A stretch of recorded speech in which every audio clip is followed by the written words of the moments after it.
Joining us right now is U.S. Concrete CEO and Policy Advisor for America First Policies, Bill Sandbrook. Good to see you, Bill. Thanks very much for joining us. Also with us this morning is the CEO and President of Associated Builders and Contractors, Mike Bellaman. Good to see you, Mike. Thanks very much for being with us. Let's talk about the President's plans right here. Mike, kick us off here. How do you see this playing out? Well, thanks for having me on this morning. I really like this executive order. I had the opportunity to read it, and I think there's some really good concepts and principles that if we can really make happen, it's going to be a huge benefit in this very complex process.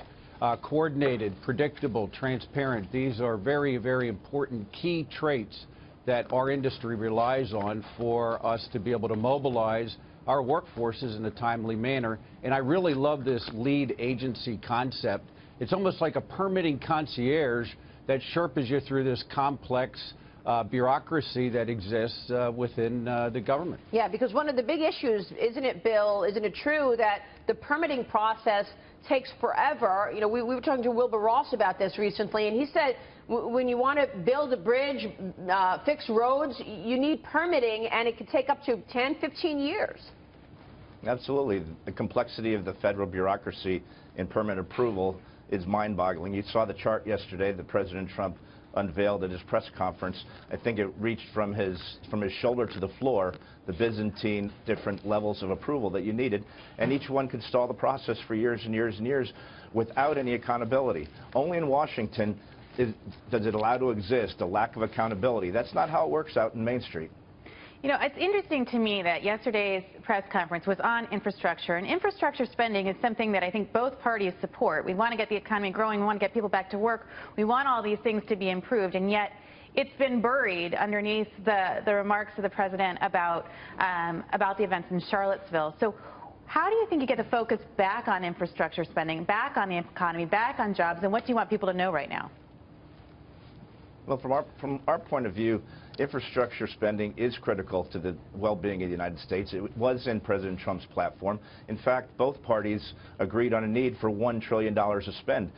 The difficulty is in, one, the permitting process that we just talked about, and then two, the sheer political will to resource the needs that are apparent. I had a question about Congress. The President said, or the administration has said, that sometime in the fall they'll release a legislative package. I think it's important to note that there is not currently a single bill dedicated to this. What do you want to see members of Congress doing on this issue? Their list of things to do when they return is long, but there have been working groups, bipartisan working groups, trying to figure this out.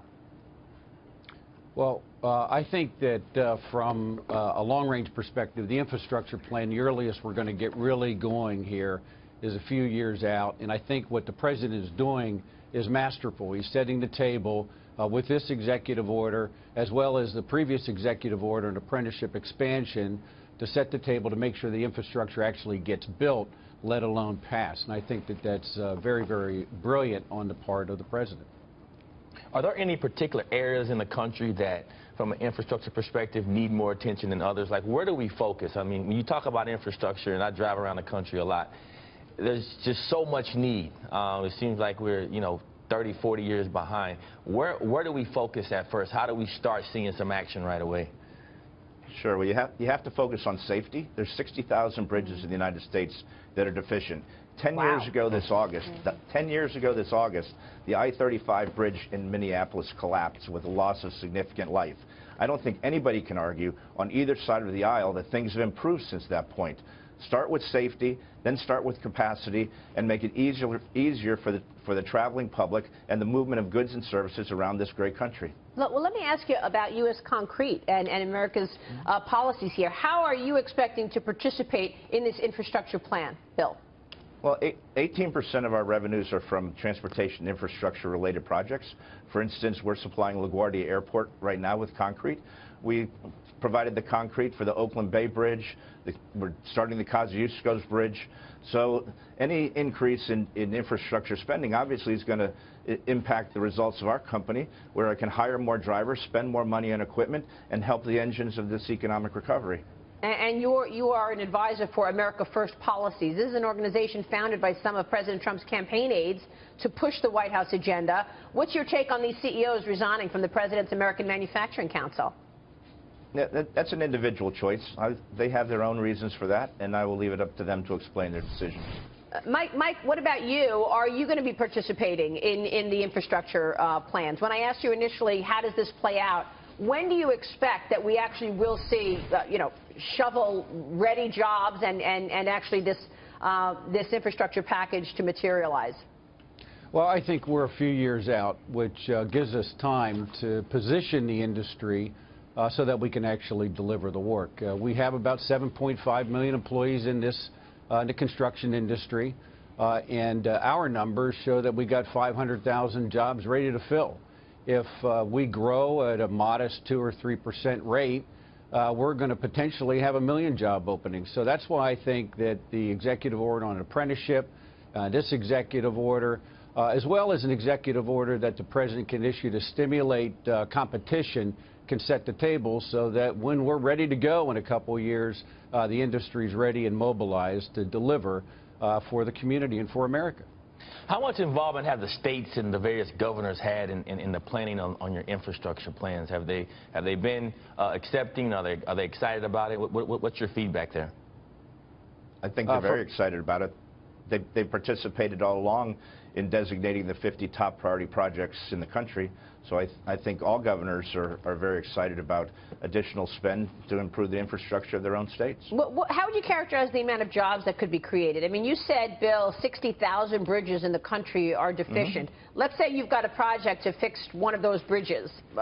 How many jobs does that require? And are these temporary jobs? How long do they last? Well, it depends on the length of the job. Some of these jobs are very complex. Some of these large projects, for instance, LaGuardia Airport, that's going to last over 5 years.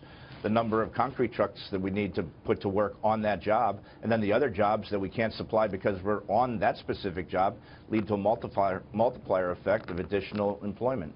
So, talking thousands of jobs? Actually, there's some numbers out there in the economic world, and our economists look at them, and for every $1 million of infrastructure spend, it could generate around 6.7 jobs, direct jobs, and over 11 indirect jobs. So it's quite a big number. Wow. Do you think there's support on both sides of the aisle? I mean, you said that there is support for an infrastructure plan, but you never know until you actually see that they can agree on something. There's support for the plan. There's recognition that it should be $1 trillion. The difficulty is finding the funding and finding the competing interests that are trying to grab that funding. So the devil's still in the details on funding that plan. As always. All right, gentlemen, good to see you both. Thanks so much.